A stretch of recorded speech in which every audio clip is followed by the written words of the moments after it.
Hello once again, this is Joyan Montilla. Nandito po tayo sa Loyola Memorial Park, Marikina. Nandito po tayo para bisitahin po natin ang mga sa puntod ng mga namayapang hinahangan sa showbiz, maging ang mga public officials, and of course, ang mga personalidad sa lipunan. Thank you. God bless.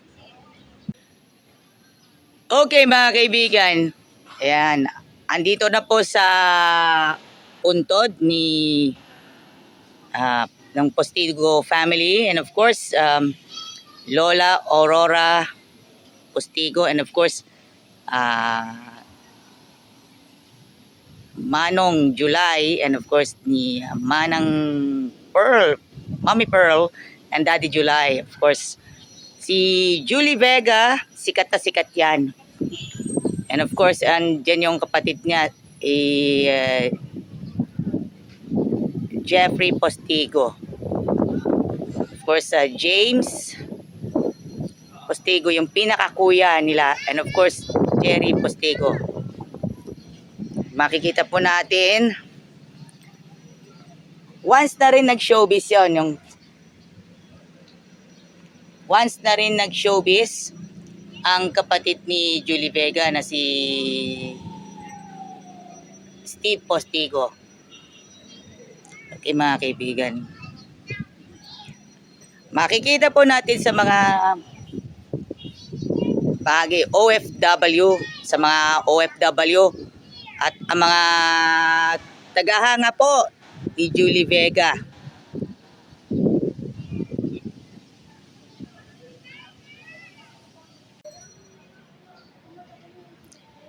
MMDA chairman, naging mayor ng Marikina, chairperson ng MMDA, secretary ng DPWH, and representative of 1st District of City of Marikina, the late great Honorable Bayani Fernando. Okay mga kaibigan, nandito po tayo sa puntod ni Francis M. Kung matatanda na natin, nung nabubuhay pa si Francis M., ay anak pala siya ni Tita Duran at Pancho Magalona. Unang nakilala si Francis M. sa Bagets 2 noong 1984. Ang last appearance niya ay sa Eat Bulaga. Pumanaw po siya noong March 6, 2009.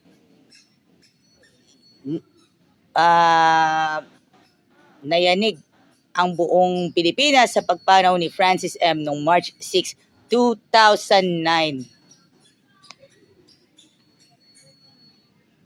Okay mga kaibigan, nandito po tayo. Dulong bahagi ng sa may east, sa may northeast of Loyola Memorial Park, Marikina, mga kaibigan. Glicerio B. Santos Jr. and of course, and ito pa yung mga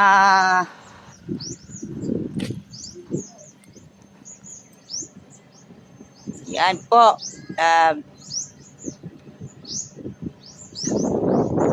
the members of the Manalo family, mga kaibigan, and the Iglesia ni Cristo. Dapat po malaman po ng mga members ng INC.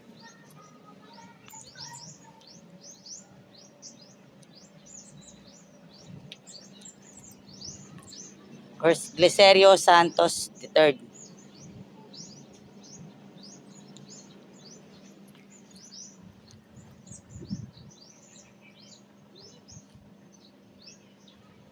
Okay mga kaibigan, dinayo po natin yung puntod ni Francis M. and of course the Philippine Arena like Mausoleum. So pasintabi lang muna sa mga kaibigan po natin sa INC, Iglesia ni Cristo, Church of Christ, ay fini-feature ko po yung separate feature po ng Philippine Arena na mausoleum, kapilya. And of course, yung mausoleum right after ng dinayo po natin yung puntod ni Francis M. Then yung Manalo family and of course Glicerio Santos Jr. Yan. Glicerio Santos III. Hopefully, so may makapanood po yung mga nasa Eagle Broadcasting Corporation ang mapanood ninyo. So, pasintabi lang muna po, mga kaibigan. At dayo muna tayo kay Mike Enriquez at kay Kuya Germs at kay Senadora Miriam Defensor Santiago. Miguel Castro Enriquez was born on September 29, 1951. Pumanaw po siya noong August 29, 2023. You will forever be in our hearts. Nagumpisa siya sa kanyang radio broadcasting sa Manila Broadcasting Company. Kalaunan, naging DJ siya ng DWKC na ngayon ay IFM Manila. Sumabak siya sa kanyang pagdating sa GMA Network noong 1995. Siya po ang may tuturing Mr. Saksi himself, Mike Enriquez. Mga kaibigan po, si Mike Enriquez po, isa din sa hindi makakalimutan ng mga bloopers ni Mike Enriquez ay, excuse me pa! Mr. Saksi, Mike Enriquez, mga kaibigan.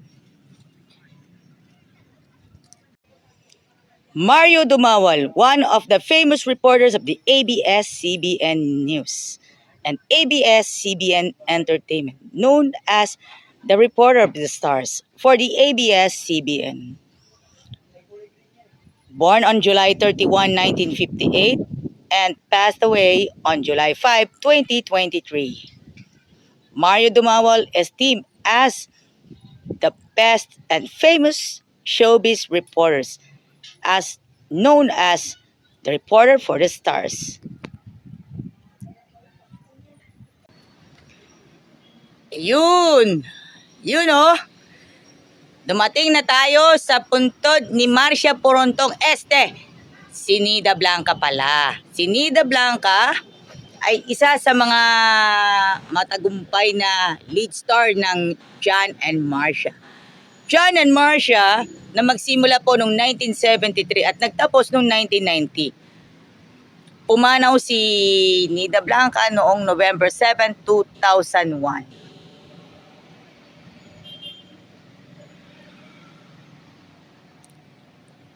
Kaya po, itagnaw natin sa John and Marcia FB group para makita na natin. Para makita po nila, mga kaibigan.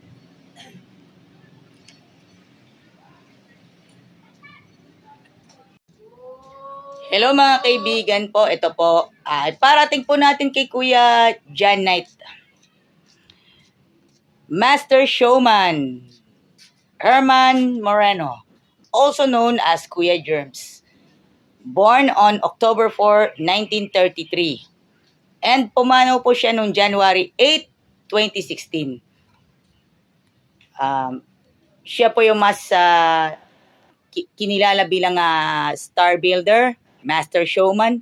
Host po siya ng That's Entertainment at GMA Super Show. Ang huling pelikula niya ay Moron 5.2. Moron 5.2 kasama sila Luis Manzano, Billy Crawford, si DJ Durano, saka si Matteo Guazzelli, kasama si Divina Valencia, Mylene Dizon, at iba pa.